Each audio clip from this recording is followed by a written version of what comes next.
Good morning, everybody. Thank you to the organizers for giving us the opportunity to be present here and share our views.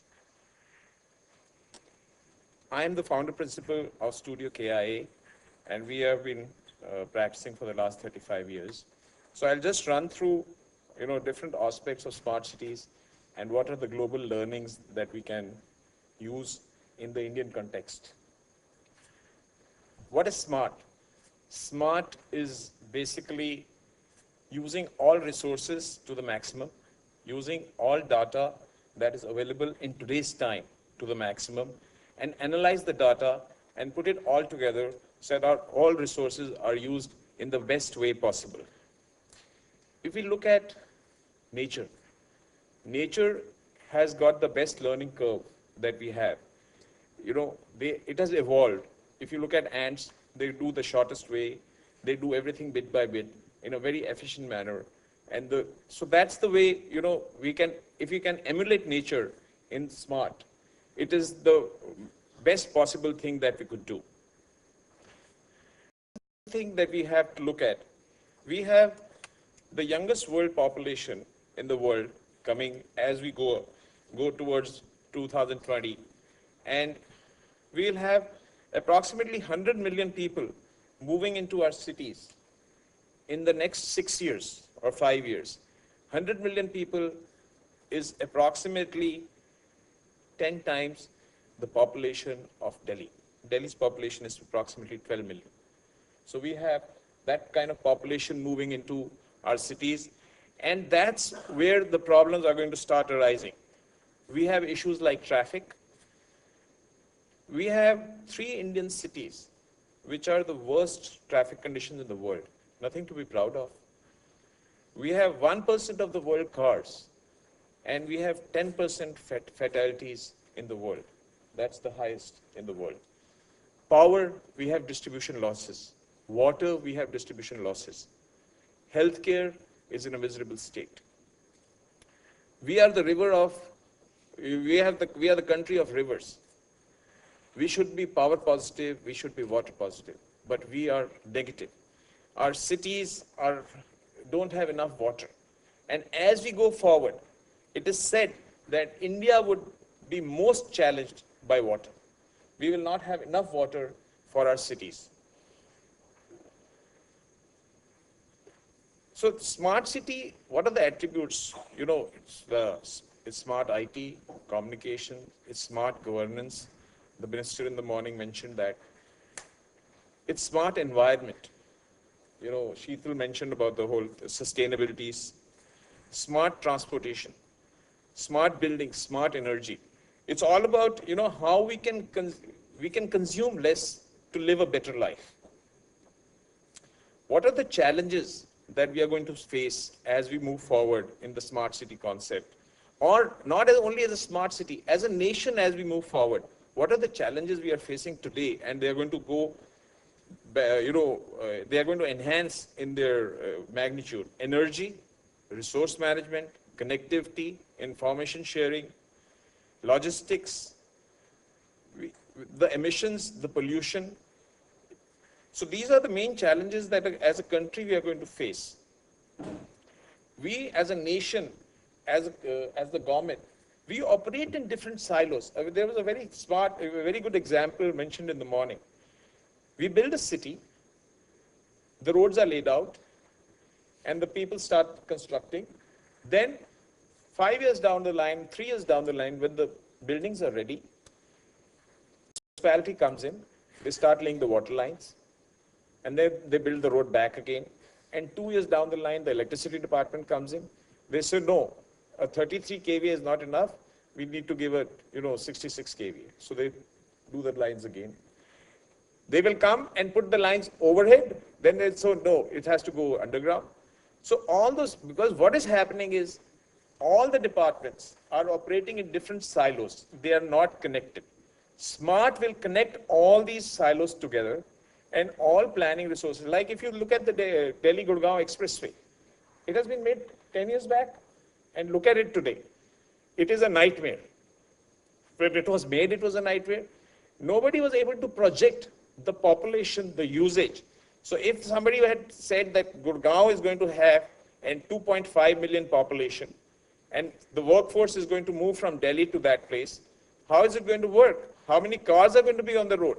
Why was it made 4 lanes? Why couldn't it have been made 8 lanes? So now they are talking of an expressway on top of an expressway, like in Panipat. So these things will only get solved when we get smart. We get smart in sharing all information between each other. Concepts are smart.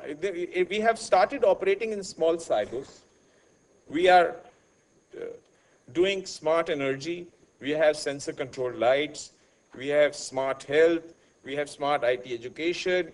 So in small cities, we have information on the net for the citizen in some parts of the country. Land records have been, enabled. You can look at that in some cities. So these concepts have started operating in small silos in different places, but they're coming up. Our Prime Minister has organized, looking at 100 cities, bit by bit, 20 in 2015, 40 in 2016, and there's a very systematic approach to choosing the cities, as was mentioned by the Minister also in the morning, which is on different parameters and population, efficiency, and credit rating of the particular city. Now, there are different, people, different organizations who want to partner with the government to do this. There are countries, there are technical vendors, there are real estate developers, there are government-aided bodies, there are industries associations who want to be a part of this development and take things further to do a smart nation. There are different countries who want to do what they specialize in, like Spain wants to do technical support, France wants to do energy in Himachal Pradesh, Japan wants to do Varanasi. So whatever, there are different nations who want to come and participate with us. What are the global learnings that we have? We have sustainability, smart, efficient, that all three go together. I'll give you some small examples of different places. Like in Barcelona, it's smart parking and mobility. Their parking spaces are sensorized. There's an app, you pick up the app, you know where you can go and park your car, and it is integrated into the car navigation system. If you go to an airport today in some part in the major cities or into Connaught Place, you have a terrible time finding the parking. So that is a smart way of looking at smart mobility. Copenhagen has done smartness through wind and waste management. They have 22% electricity through wind farming, going up to 50% in 2020, and it is by individual ownership, small ownership holdings. It's not by big organization. It is illegal in Denmark to send waste to a landfill if it can be reused. So that way, this is recycling is another way of being smart. In San Francisco, there's an integrated transport system. You buy one ticket. You can go across the city, across the ferries, across the buses, across the taxis on one ticket. So if we are able to integrate, this is, how smartness will touch our lives in a small way and as we move forward. We have cycling, in cycle tracks in our cities so that we are able to go from one place to another easily. Mustard City is the latest development on a smart grid. They are utilizing geothermal, tube collectors, photovoltaic panels, concentrated power to make it more energy efficient. They are net zero. In Hamburg, they have smart cooling. They use the seawater to bring in cool water and for the whole city on a central generation for the power process. New York has a fantastic traffic management, as we all know. Compared to Delhi, we have the same, half the population, we are double the population, and we have double the land area to London, but our traffic is a mess. But New York still it works, though it is very highly congested. London has a high technology open data platform. Every citizen can take, access data about anything and develop an app accordingly, be it transportation, be it water, be it movies, be it, so if data is available, then you can make a smart, application out of the data. As my friend mentioned, he mentioned the whole thing, how it's almost the same what I have to say, so I'll skip that. Building smart. It calls for a smart approach to ensure that cities are optimized for economic activity, energy consumption, environmental impact, and the good life. The road towards a smart and more sustainable city is long-term planning and design. It requires to be thinking smart. India is a land of diverse, regions and climates. The proposed smart cities should utilize technologies, sustainability. The government has to become smart. They have to talk to each other, share data with each other.